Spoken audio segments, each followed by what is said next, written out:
আজকে মার্কেট এতটা পড়ে যাওয়ার কারণ কি? গত দুদিন একটা মার্জিনাল একটা নেগেটিভে বন্ধ হয়েছিল, ফ্ল্যাটে প্রায় ফ্ল্যাট বন্ধ হয়েছিল। হোয়ারাজ আজকে নিফটি সেখানে 117 পয়েন্ট নেগেটিভে বন্ধ হয়েছে। এবং একটা জিনিস একটু দেখা যাচ্ছে, মার্কেট একটু উইক লাগছে। আজকে অলরেডি 22,800 সাপোর্টটাকে ভেঙে নিচে বন্ধ হয়েছে। নিফটি 22,795 পয়েন্ট এরকম জায়গাতে বন্ধ হয়েছে, অর্থাৎ 22,800 সাপোর্টটা ভেঙে দিল। সিমিলারলি ব্যাঙ্ক নিফটিও আজকে প্রায় 350 পয়েন্ট নেগেটিভ হয়ে বন্ধ হয়েছে এবং 49,000 তো অলরেডি ভেঙে দিয়েছে। আজকে 49,000 ভেঙে নিচে বন্ধ হয়েছে। তার মানে দেখা যাচ্ছে এক একটি সাপোর্ট লেভেল ধীরে ধীরে এক একটি সাপোর্ট লেভেলকে ব্রেক হয়ে যাচ্ছে এবং ধীরে ধীরে মার্কেট নিচে চলে আসছে। তাহলে যে সাপোর্ট লেভেলগুলি আমরা এক একটা বলছি, যেমন নিফটির যে সাপোর্ট ছিল 22,800, এরপরে আবার আসবে 22,500, 400। তো এক একটি সাপোর্ট নিচে ভেঙে ভেঙে যাচ্ছে। তো আজকে যে মার্কেট মেন পড়ে গেল তার ডিটেলস নিয়ে একটু আমরা আলোচনা করব। তার আগে নমস্কার, Binoy Ghosh, welcome to my educational channel. আজকে আপনারা দেখেছেন নিফটি সকাল থেকেই ধীরে ধীরে মাইনাস হতে হতে হতে অনেকটা পড়লো, কোনোভাবেই প্লাসে নিয়ে যেতে পারলো না। সবথেকে আজকে ম্যাক্সিমাম পড়ে গেছে Nifty auto sector. Auto sector individually 2.5%-এর নিচে নেগেটিভে বন্ধ হয়েছে সেক্টরটা। এরপর এখানে যদি আমরা দেখি এই সেক্টরে কোন কোন স্টক প্রচুর পড়ে গেল। টিভিএস মোটর 4%-এর মতো পড়ে গেছে, এক্সাইড ইন্ডাস্ট্রি 2.5%, টাটা মোটরস প্রায় 2.5%, অ্যাপেলো টায়ার 2.33% নেগেটিভ, মাদারসন 2.5%-এর মতো negative, Bharat Forge negative, Ashok Leyland negative, Hero Motor negative, Bajaj Auto 1.5%-এর মতো পড়ে গেছে, এমআরএফ পড়েছে, মারুতি পড়েছে, বালাকিন্স ইন্ডাস্ট্রিজ পড়ে গেছে, বস পড়ে গেছে, ইচার মোটর জাস্ট আজকে 1.5%-এর মতো প্লাসে বন্ধ হয়েছে। তাহলে নিফটি অটোর সমস্ত স্টকগুলি প্রচুর পড়ে গেছে, একমাত্র বাজাজ অটো ছাড়া। নিফটি ফার্মাও প্রায় আজকে 2% নেগেটিভে বন্ধ হয়েছে, একমাত্র ন্যাটকো ফার্মা আর গ্ল্যান্ড ফার্মা এই দুটি স্টক পজিটিভে বন্ধ হয়েছে। বাকি সব Laurus Lab, Alkem, Ajanta Pharma, Torrent Pharma, Abbott India, doctor Reddy, Zydus Life, Sun Pharma, JB Chemical, Mankind, Aurobindo Pharma, Cipla সব নেগেটিভে বন্ধ হয়েছে। দেখা যাচ্ছে মেন যে সেক্টরগুলি সেগুলি এতটাই আজ পড়ে গেছে, যার ফলে নিফটি কিন্তু প্রচুর পড়ে গেল। এছাড়াও আমরা আরও যে কয়েকটি জিনিস দেখলাম, যে এই সেক্টর ছাড়াও যেটা আমরা দেখলাম সেটা হচ্ছে যে এফআইআইয়ের সেলিং বেশ কিছুদিন একটু কম চলছিল, তারপরে কিন্তু এফআইআই সেলিং আবার বাড়তে শুরু করেছে। তো সব মিলে আমরা যেটা দেখতে পাচ্ছি, এফআইআই আবার একটু সেলিংটা বেশি বাড়াচ্ছে, যেটা কয়েকদিন বন্ধ ছিল এবং একদিন 4,000 কোটির উপরে বায়ও করেছিল জাস্ট 2-3 দিন আগে। তো এফআইআই এমন কিছু কিছু স্টক আছে বিপুল পরিমাণে সেল করছে, তার মধ্যে আমি 6টা স্টক নিয়ে আজকে আলোচনা করব। সেই 6টা স্টকে আপনাদের দেখাবো এফআইআই কিভাবে কত তাড়াতাড়ি স্টেক বা হোল্ডিং ছেড়ে দিয়েছে, খুব সামান্য পরিমাণ ধরে রেখেছে, সেটা আমি আপনাদের দেখাবো। তাহলে মার্কেট পড়ার মেন কারণগুলি আমরা দেখতে পাচ্ছি কিভাবে কি হচ্ছে। প্রথম যে আমি 6টি স্টক বলবো পরপর, প্রথম যে স্টকটি বলবো সেটা হচ্ছে রুট মোবাইল। এই রুট মোবাইল শেয়ারটা যদি আমরা দেখি, এই এফআইআর কাছে 20% শেয়ার ছিল হোল্ডিং 2022 মার্চে, এবং কন্টিনিউ এরকমই মেনটেন হচ্ছিল, 19, 20, 21, 22 এরকম মেনটেন হচ্ছিল। হঠাৎ করে দেখা গেল মার্চ 2024-এ 22 থেকে 15% হয়ে গেল। এই মার্চের পর জুন কোয়ার্টারে 15 থেকে 5% হয়ে গেল এফআইআই হোল্ডিং, 10% পড়ে গেল। তারপরে এখন ডিসেম্বর লাস্ট কোয়ার্টারে মাত্র 4.73% দাঁড়িয়েছে।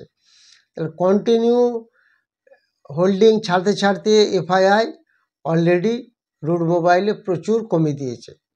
এটা একটা স্টক। এরপরে স্টক যদি আপনাদের বলি ইন্দাসইন্দ ব্যাংক, এই স্টকটা আপনারা দেখবেন 2022 সালে এফআইআর কাছে 46% শেয়ার ছিল 2022 মার্চে, এবং এই 46, 45, 44, 42 এরকম 2023 সালেও ছিল, ডিসেম্বরের 2023-এও ছিল, মার্চ 2024-এও ছিল, জুন 2024-এ 38% হয়ে গেল। তারপর সেপ্টেম্বর কোয়ার্টারে 38 থেকে 34% হলো, সেপ্টেম্বর থেকে ডিসেম্বর কোয়ার্টারে 34 থেকে 24% হয়ে গেল, 10% স্টেক আরও কমিয়ে দিল, অর্থাৎ 46 থেকে এখন হয়ে গেল 24%। মাত্র 2 বছরের ইন্টারভ্যালে এফআইআই কত স্টেক কমিয়ে দিল এই ইন্দাসইন্দ ব্যাংকে। তারপরে যদি আরেকটি স্টক বলি আরবিএল ব্যাংক, এটাও যদি আমরা দেখি যে কিভাবে এফআইআই কমিয়ে দিচ্ছে। এফআইআর কাছে 30% শেয়ার ছিল মার্চে 2022-এ, তারপর এই 30, 29, 28 কন্টিনিউ, এটা 2023-এ 30 থেকে 24 ছিল, তারপরে আবার 28 হয়েছিল, সেপ্টেম্বর 2023-এ 30 হলো, তারপরে মার্চে 2024-এ 25% হয়ে গেল 30 থেকে, তারপরে এখন 25 থেকে সেপ্টেম্বরে 2024-এ 14%, এখন এটা 13%-এর মতো এফআইআর কাছে হোল্ডিং আছে। তাহলে কন্টিনিউ কিন্তু ধীরে ধীরে এফআইআই এই স্টকটিতেও প্রচুর পরিমাণে কমিয়ে দিল আরবিএল ব্যাংক। এরপরে যে স্টকটি নিয়ে বলবো আমি স্টার হেলথ। স্টার হেলথও যদি আমরা দেখি এরকম প্রচুর স্টক আছে, যে স্টকগুলি বললাম, এছাড়া আমার কাছে প্রায় আরও 150-র মতো স্টক আছে যেগুলি ধীরে ধীরে এফআইআই কমিয়ে দিচ্ছে হোল্ডিং। এবার স্টার হেলথ ইন্স্যুরেন্স যদি বলি, এফআইআই 2022 সালে 10%-এর মতো ছিল, তারপর সেপ্টেম্বর 2022-এ 10 থেকে ডিসেম্বর 2022-এ 35 হয়ে গেল, অর্থাৎ 25% স্টেক বাড়িয়ে নিল ডিসেম্বর 2022-এ কোয়ার্টারে, 25% বেড়ে গেল। তারপর এটা কন্টিনিউ মেনটেন হচ্ছিল, তারপর 31% হলো ডিসেম্বর 2023-এ, মার্চের 2024-এ 26%, জুনে হলো জুন কোয়ার্টারে 21, তারপর সেপ্টেম্বরে 17%, ডিসেম্বরে 17%, অর্থাৎ একসময় যে স্টকটা 35% এফআইআই হোল্ডিং হয়ে গেছিলো 2022-23-এ স্টার হেলথে, সেখানে এখন 17% ক্যারি করছে। এই যে স্টকগুলি বলছি, বলার উদ্দেশ্য কেন আপনারা নিশ্চয়ই বুঝতে পারছেন। তো এফআইআই কমিয়ে দিচ্ছে বলে স্টকগুলি প্রায় লোয়ার লো মারতে মারতে 52 উইক লোয়ের কাছে চলে গেছে। এরপরে যে একটি ব্যাংকের স্টক বলবো, এটা প্রায় বোধহয় অল টাইম লোতে চলে আসছে, প্রচুর নিচে আসছে, 52 উইক লোতে ছিল কিছুদিন আগে। এই বন্ধন ব্যাংক, এই বন্ধন ব্যাংক এখন জানেন দাম কি চলছে, 139 টাকার মতো, এটা লো হয়েছিল 128 টাকা। তো এই বন্ধন ব্যাংকের যদি আমরা ইনভেস্টর সাইডটা দেখি, এফআইআর কাছে এই শেয়ারটার হোল্ডিং ছিল 34% 2022-এ, তারপর 35 হয়েছিল, তারপর এটা 34% 2023 অবধি মেনটেন হয়েছে, তারপর হঠাৎ করে জুনে সব ম্যাক্সিমাম হোল্ডিং রিডিউস হচ্ছে 2024-এ, জুনে হয়ে গেল 28%, সেপ্টেম্বরের কোয়ার্টারে 26%, ডিসেম্বরের কোয়ার্টারে হয়ে গেল 23%, তাহলে 34 থেকে এখন 23%-এ চলে এলো। এটা আমি যেটা বললাম বন্ধন ব্যাংক। আরও একটি শেয়ার আমি বলবো যেটা হচ্ছে বিড়লা সফট। এই স্টকটাও যদি আমরা দেখি, এই শেয়ারগুলি সব কিন্তু 52 লোয়ের কাছাকাছি চলে আসছে ধীরে ধীরে। বিড়লা সফটও যদি আমরা দেখি, এখানে দেখতে পাচ্ছি বিড়লা সফটের কাছে 15% শেয়ার ছিল, এটা 2022 এবং 2023-এ সেটা 11% হলো, হঠাৎ করে সেপ্টেম্বর 2023-এ 17% হয়ে গেল 11 থেকে, আবার ডিসেম্বরের 2023-এ 21% হয়ে গেল, মার্চে 2024-এ 23%, অর্থাৎ কন্টিনিউ প্রত্যেক কোয়ার্টারে 3-4% করে বেড়ে গেছে।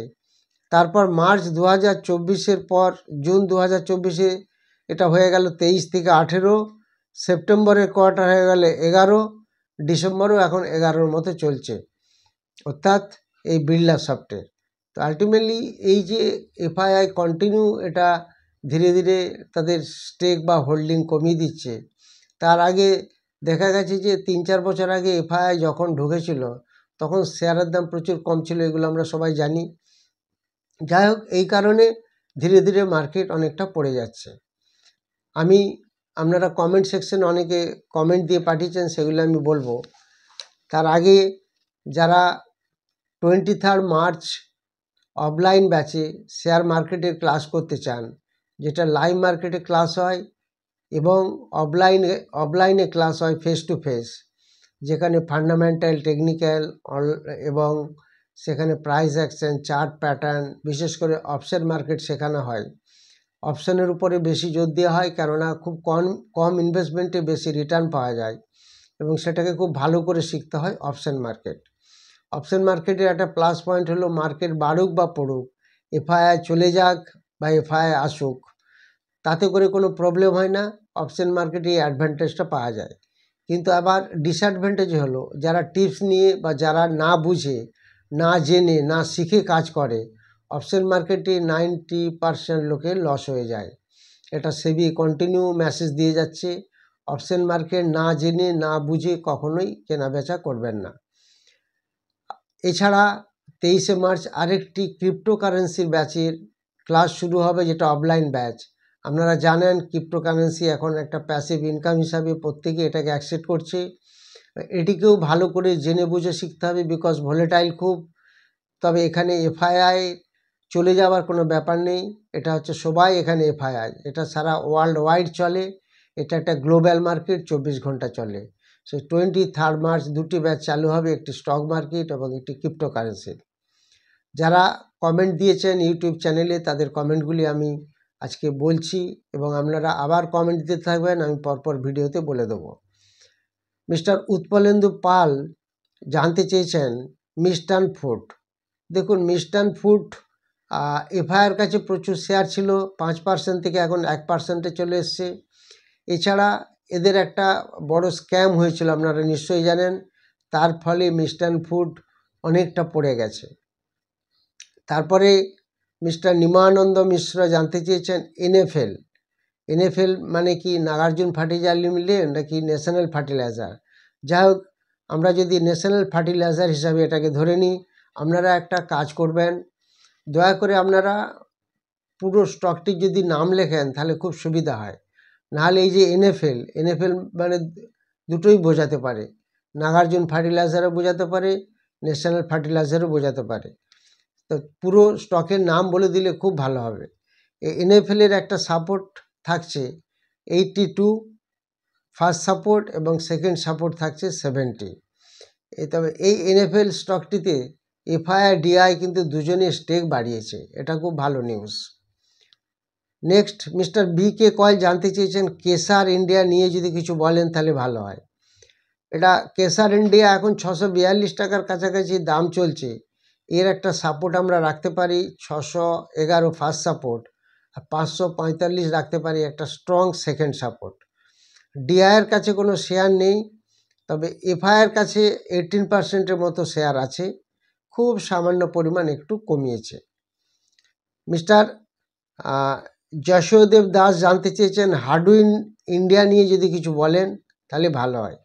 দেখুন, হার্ডউইন ইন্ডিয়া 40 টাকা থেকে কন্টিনিউ পড়তে 14 টাকায় এসেছে, মোর দ্যান 66%-এর মতো প্রায় পড়ে গেছে।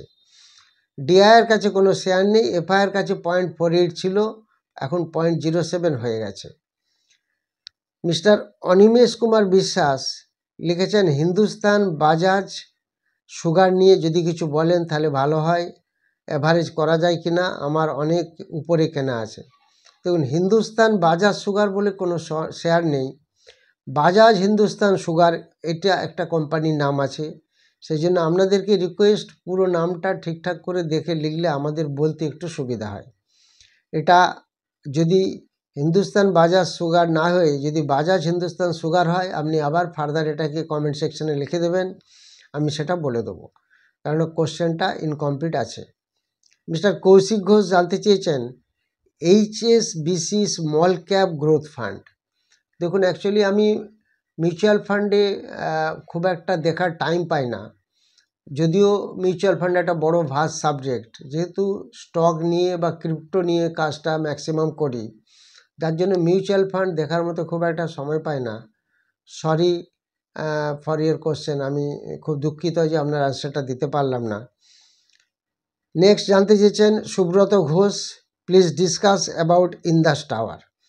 ইন্দাস টাওয়ার অনেকটাই, খুব বেশি যে পড়েছে তা নয়, এই স্টকটা মোটামুটি ভালো স্টক, এখন 336-এর কাছে দাম চলছে, 25 থেকে 30% স্টকটা পড়ে গেছে। তো এফআই কিন্তু বাড়িয়েছে, ডিআইও কিন্তু স্টকটা বাড়িয়েছে, তো আলটিমেটলি সেই কারণে এই স্টকটাকে একটু ভালো বলেই মনে হচ্ছে, দামও খুব একটা বেশি পড়েনি। মিস্টার প্রদীপ ভট্টাচার্য জানতে চেয়েছেন স্পিক অ্যাবাউট টানলা। এটার দাম চলছে 492-এর কাছাকাছি। টানলার দাম একসময় প্রচুর পরিমাণে উপরে ছিল, এটা 70-75% মনে হচ্ছে আমার পড়ে গেছে, একটু দেখে নেবেন। তো এফআইয়ের কাছে 14% শেয়ার ছিল, এখন একটু রিডিউস করে 12% এসেছে, আর ডিআই কমে গেছে 0.79 থেকে 0.46 হয়েছে। মিস্টার পল্লব চক্রবর্তী জানতে চেয়েছেন please tell something about ATGL, I am running with 32% loss. ATGL মানে মনে হয় আদানি টোটাল গ্যাস নিয়ে নিশ্চয়ই আপনি বলছেন। তো যাই হোক, আমি আপনার কমেন্টটা একটু ইনকমপ্লিট রাখলাম, কাইন্ডলি আপনি পুরো নামটা যদি আবার ভালো করে লিখে দেন, তাহলে আমি এটা আবার ডিসকাস করে দেব। নেক্সট জানতে চেয়েছেন মেয়ার হোসেন। মেয়ার হোসেন জানতে চেয়েছেন CDSL 75% গেনে আছি, এটা ছেড়ে কি ক্রেডিট অ্যাক্সেস ব্যাংক বাই করা যাবে? দেখুন, দুটো শেয়ারই কিন্তু খুব ভালো, CDSLও পড়েছে, ক্রেডিট অ্যাক্সেসও পড়েছে, ক্রেডিট অ্যাক্সেস অনেক বেশি পড়েছে। তো আমার মনে হয় CDSL আপনি লিখেছেন 75% গেনে আছেন, তো 75% যদি আপনার লাভ চলে, অবশ্যই CDSL এর অন্তত 50% শেয়ার ছেড়ে ধীরে ধীরে উপরের লেভেলে বেচে নিচের লেভেলে ক্রেডিট অ্যাক্সেস কিনুন। দেখবেন ক্রেডিট অ্যাক্সেস এখন ভালো পড়ছে, আবার এক দিনে 4-5%, 8-10% বেড়ে যাচ্ছে, সেই অ্যাডভান্টেজটাও নিতে পারেন। তো এটাকে একটু ডাইভার্সিফাই করলে মনে হয় অ্যাটলিস্ট 50% স্টক ভালো হবে। নেক্সট শান্তনু ঘোষ জানতে চেয়েছেন একটি ভালো আর্টিফিশিয়াল AI লিখেছেন, নিশ্চয়ই আর্টিফিশিয়াল ইন্টেলিজেন্স শেয়ারের সম্বন্ধে নিশ্চয়ই বলতে চেয়েছেন, যে যদি নাম জানাতে পারেন খুব ভালো হয়। দেখুন, দুটো খুব ভালো স্টক, উইপ্রো AI আছে আর্টিফিশিয়াল ইন্টেলিজেন্স, এবং আরেকটা আছে টাটা এলএক্সি, এই দুটি শেয়ার নজরে রাখতে পারেন। নেক্সট জানতে চেয়েছেন রশিদুল হক, SW সোলার 497 কেনা আছে, এটা সম্বন্ধে যদি কিছু একটু বলেন। তো SW সোলার মানে স্টার্লিং অ্যান্ড উইলিংসার রিনিউয়েবল এনার্জি, যদি নামটা সঠিক হয় তাহলে আপনি একটু পুরো নামটা আবার লিখে দেবেন, তাহলে আমার বলতে সুবিধা হবে, কেননা এই নামে হয়তো অন্য কোনো স্টকও থাকতে পারে, পুরো নামটা জানলে ভালো হবে। তারপর মিস্টার স্বরূপ পাল জানতে চেয়েছেন JSW এনার্জি নিয়ে কিছু বলুন। দেখুন, JSW এনার্জি ভালো স্টক, JSW গ্রুপের স্টক, এটা 496 মতো দাম চলছে। দেখুন, এটা কদিন আগেই দেখবেন, বেশি দিন না, বেশ কয়েকদিন আগে 418-তে চলে এসেছিল, সেখান থেকে টানা একটা রিকভারি দিয়ে 496 চলে গেছে, বেশ একটা ভালো রিকভারি দিয়ে দিল। তো সেই হিসাবে এই স্টকটাকে ভালো স্টকই বলা যায়। তো এটা প্রায় 47-48% পড়ে গেছিলো উপরে হাই লেভেল থেকে, এখন সেখানে অনেকটা রিকভারি দিয়ে দিয়েছে। এফআই কিন্তু স্টেক একটু কমিয়েছে 14.92 থেকে 14.57, ডিআইআর একটু বেড়েছে 9.78 থেকে 10.05। এই স্টকটিও JSW এনার্জিও ভালো স্টক। আপনারা আবার কমেন্ট সেকশনে কমেন্ট দিয়ে রাখবেন, আমি আমার টাইম মতো ঠিক বলে দেবো, যথাসাধ্য বলার চেষ্টা করব। যারা 23 মার্চের ব্যাচে ক্লাস করতে চান, ক্রিপ্টোকারেন্সি এবং স্টক মার্কেটের ক্লাস, তারা হোয়াটসঅ্যাপে যোগাযোগ করবেন, হোয়াটসঅ্যাপ নাম্বার দেওয়া আছে। দয়া করে আপনারা ফোন করবেন না, হোয়াটসঅ্যাপে যোগাযোগ করবেন, তাহলে খুব ভালো হয়। যারা ভিডিওটি নতুন দেখছেন তারা অবশ্যই সাবস্ক্রাইব করবেন, লাইক করবেন এবং শেয়ার করবেন। Thank you very much for watching my video.